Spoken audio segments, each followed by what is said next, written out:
Corona का बढ़ता कहर। कब थमेगी कोरोना की रफ्तार? कब तक रहेगा देश में लॉकडाउन? दम तोड़ता देश। दुनिया भर में कोरोना संक्रमित की संख्या लगातार बढ़ रही है। दुनिया में कोरोना वायरस से अब तक 39 लाख से ज्यादा लोग संक्रमित हैं। 2,70,000 से ज्यादा की मौत हो चुकी है, जबकि 13,43,000 से ज्यादा ठीक भी हो चुके हैं।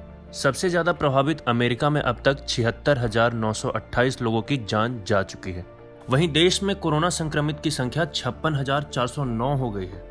केंद्रीय स्वास्थ्य मंत्रालय के मुताबिक 37,916 का इलाज चल रहा है। 16,539 ठीक हो चुके हैं, जबकि 1,886 मरीजों की मौत हो चुकी है। कोरोना वायरस का संक्रमण देश के 26 राज्यों में फैला है। 7 केंद्र शासित प्रदेश भी इसकी चपेट में है। स्वास्थ्य मंत्री हर्षवर्धन ने बताया है कि दूसरे देशों के मुकाबले भारत में मृत्यु दर 3.3% कम है। रिकवरी रेट बढ़कर 28.83% हो गई है। दुनिया भर के देश कोरोना वायरस की वैक्सीन बनाने की कोशिश में लगे हुए हैं। राहत की बात है कि अमेरिका, जर्मनी, इजराइल, चीन, इटली और भारत जैसे बड़े देशों ने कोरोना वायरस का वैक्सीन तैयार करने का दावा किया है। इजराइल के रक्षा मंत्री नैफ्टली बेनेट के मुताबिक Israel institute for biological research IIBR ने वैक्सीन तैयार करने में कामयाबी हासिल की है। इजराइल के बाद इटली ने भी घोषणा की है कि उसने कोरोना वायरस के इलाज की वैक्सीन को विकसित किया है। दावा है कि यह वैक्सीन इंसानों पर काम करती है। इसी क्रम में अमेरिकी वैज्ञानिक अब कैंसर, हाई बीपी और डिप्रेशन की दवाएं संक्रमित मरीजों को देने की योजना बना रहे हैं। यह एक ट्रायल है जिसमें अलग अलग दवाओं से संक्रमण के खतरे को कम करने की कोशिश की जा रही है। इसके पीछे का कारण संक्रमण का सबसे पहला शिकार बनने वाले फेफड़ों को बचाना है।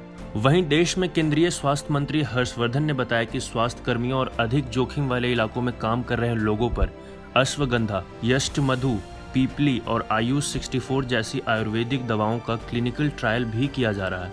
अभी तक अस्पतालों और अधिक जोखिम वाले इलाकों में काम कर रहे कई कोरोना वॉरियर्स को हाइड्रोक्सी क्लोरोविन टैबलेट दी जा रही है।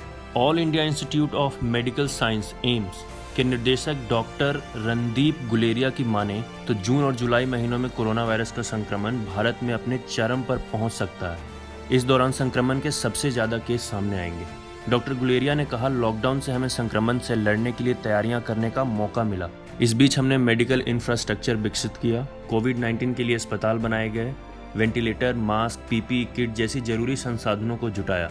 संक्रमण को काफी हद तक रोकने में भी कामयाबी मिली। हालांकि अगर लोगों ने लॉकडाउन का सख्ती से पालन किया होता तो संक्रमितों की संख्या इससे भी कम होती।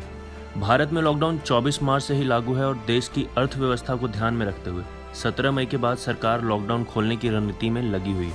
अब देखना यह है कि लॉकडाउन खुलने के बाद संक्रमितों का ग्राफ किस तरह छलांग मारता है और कब तक कोरोना वायरस की वैक्सीन बाजार में उपलब्ध हो सकेगी और लोगों को राहत की सांस मिलेगी।